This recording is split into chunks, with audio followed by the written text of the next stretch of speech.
Bandung kemarin umurnya 26 tahun masih jomblo. Namun sibuk pemikirannya sufaha ahlam, ingin membuat daulah Islamiyah. Berarti harus menyebarkan teror dan menghancurkan polisi-polisi dan brimob-brimob yang ada dan sebagainya. Sufaha ahlam, pemikirannya buruk dan umurnya masih kecil. Itu ucapan Nabi. Yaqra'unal Qur'an walam yablughu hanajirahum. Membaca Al-Quran namun tidak memahaminya. Di mana dia membaca man qatala mu'minan muta'ammidan, barang siapa yang membunuh seorang mukmin dengan sengaja maka kekal di api neraka. Dia baca ayat ini dan dia menggunakan bom bunuh diri. Dia baca ayat fala taqtulu anfusakum innallaha kana bikum rahima. Janganlah kalian membunuh diri-diri kalian karena Allah lebih mencintai kalian daripada diri kalian. Tidak dipahami. Bunuh diri jalan terus, baca ayat jalan terus. Maka mereka membaca Al-Quran tetapi tidak mengetahui maknanya.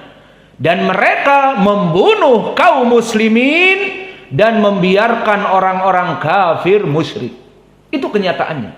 Maka mereka dirangkul orang-orang ISIS oleh siapa? Oleh CIA, oleh orang-orang Mossad, oleh orang-orang kufar. Siapa yang membiayai?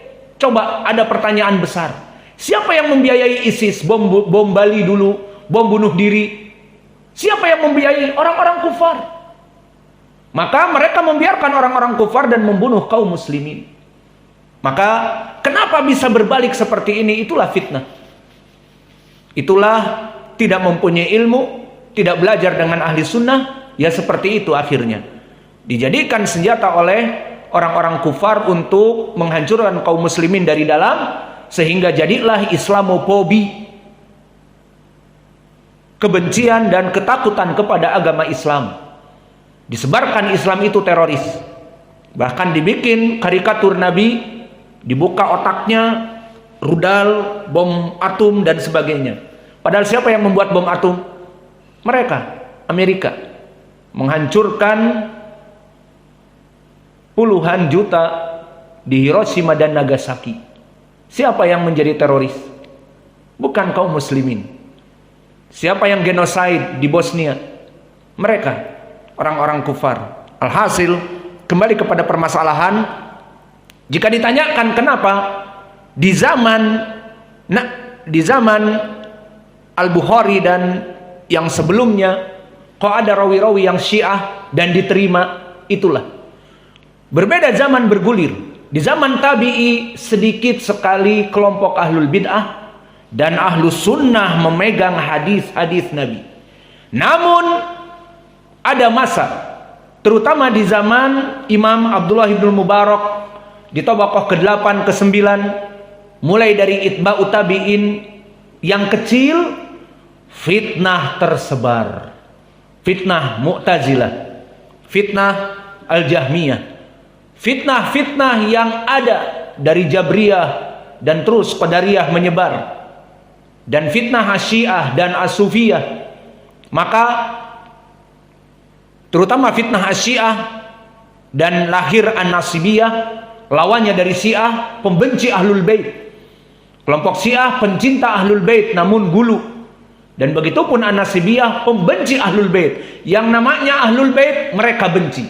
Semua keturunan Ali dibenci. Itu pun kelompok bid'ah.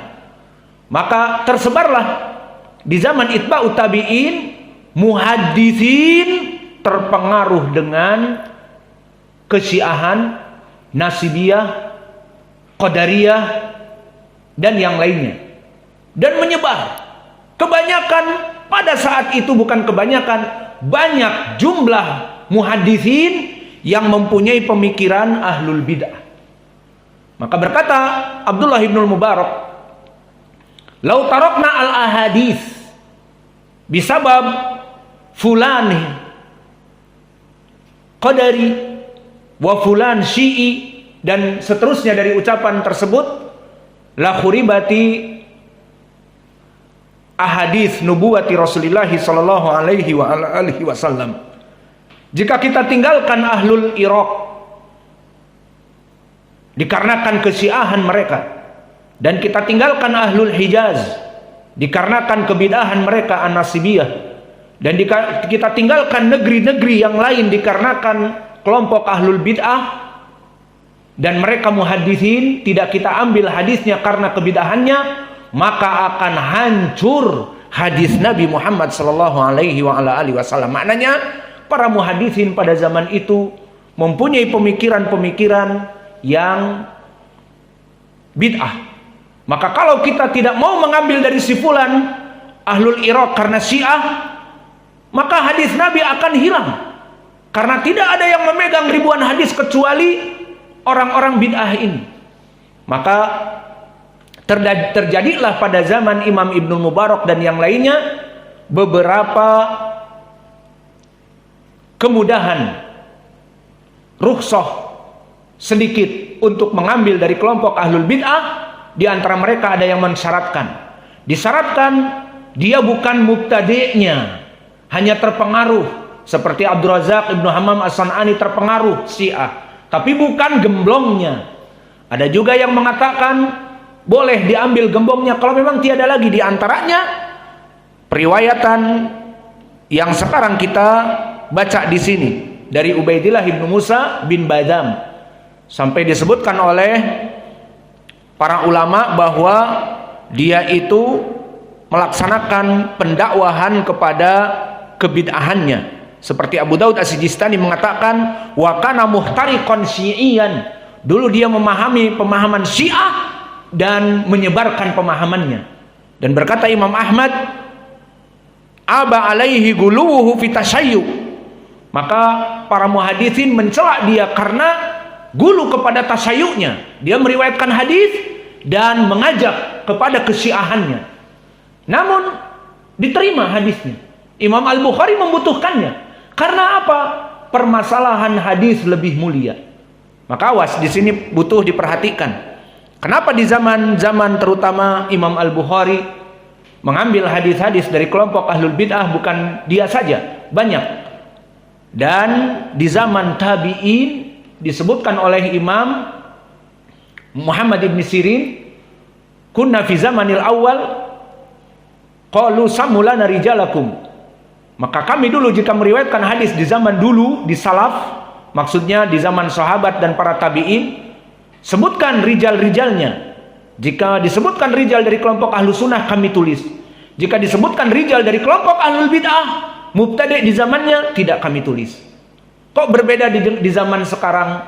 Maksudnya di zaman Imam Al-Bukhari banyak rawi-rawi yang Syiah dimasukkan karena ucapan para ulama pun di zamannya telah berubah keadaan. Banyak dari kelompok ahlul hadis mempunyai pemikiran kebid'ahan, dan mereka dari Irak terutama. Orang-orang Irak muhaddisun, namun fitnah kebanyakan dari Irak. Dari fitnah Khawarij dari Irak. Al-Haruriyah di mana? Harura di Irak. Dan begitupun yang datang kepada Ibnu Umar, Ma'bad al-Juhani al-Qadari, min aina? Min Irak. Wa kadalika fitnah Syiah seperti Ja'far ibnu Sulaiman ad-Dubai, asalnya dari Irak, dan yang lainnya banyak. Alhasil Irak tempat dari ahlul bid'ah. Dan begitupun di dalam hadis qarnus syaitan. Jangan dipikir Hijaz di Saudiyah. Maka orang-orang yang benci Saudiyah beristidlal dengan hadis ini. Tetapi yang diinginkan adalah Al-Qarn di Irak. Maka Irak adalah negeri fitnah. Banyak dari kelompok ahlul bid'ah. Selesai dari Ubaidillah ibnu Musa. Maka kita masuk kepada sanad yang lain. Maka disebutkan akhbarana Handalah ibnu Abi Sufyana. Begitupun i'rabnya di sini. Akhbarana fi'il wa fa'il. Handalatu afwan. Akhbarana fi'il wa maf'ulun bih. Handalatu fi'il. Ibnu badal min Handalah. Lalu Abi huna mada mudhafun ilaih. Idan majrur. Wa alamatu jarrihi bil ya karena Abi mada Asma'il khamsah. Abi Sufyana wa kadzalika Sufyana. Limada Sufyana laisa Sufyani? Li'anna mamnu' min as-sarf wa mana'ahu min as-sarf bisabab al-alamiyah ma'a wazn alif wan nun. Au ziyadah alif wan nun. Abi Sufyana laisa Abi Sufyani. Idan Handalah ibnu Abi Sufyan, i'rabnya telah ana berikan sehingga jangan ada yang menyebutkan hadatsana Handolati ibnu Abu Sufyan, salah, ibnu Abi Sufyan. Maka Handalah ibnu Abi Sufyan dia adalah Handalah ibnul Aswad. Dan Abu Sufyan di sini nisbah kepada qabilahnya yang jauh. Dia adalah Handalah ibnul Aswad, Handalah ibnu Abi Sufyan al-Jumhi. Dan al-Jumhi dia adalah al-Qurashi al-Makki. Maka di sini berpindah dari Kufah ke Makkah. Maka rawi di sini Handalah huwa fi tabaqah as-sadisah. Dan tabaqah as-sadisah sudah masuk kepada tabi'in, meskipun tabi'in yang terakhir. Tabaqah as-sughra minat tabi'in lam yasbut lahum liqa ahadin minas sahabah. Tabi'in ini tidak pernah meriwayatkan dari sahabat, bahkan bertemu dengan sahabat. Idan intabihu, tabi'in dijadikan oleh para ulama banyak. Hunaka tabi'in kabir wa tabi'in mutawassit wa tabi'i shagir. Dan tabaqah yang keenam tabi'i juga tidak pernah bertemu dengan sahabat satupun. Maka jika dia mengatakan tabaqah yang keenam dari tabi'in, haddatsana Anas, tidak bertemu. Qala Az-Zubair ibn al-Awwam, tidak bertemu. Qala Ubadah ibn Samit, tidak bertemu. Apalagi qala Abu Bakar, sahabat terdahulu. Qala Umar, tidak bisa, tidak bertemu, terputus.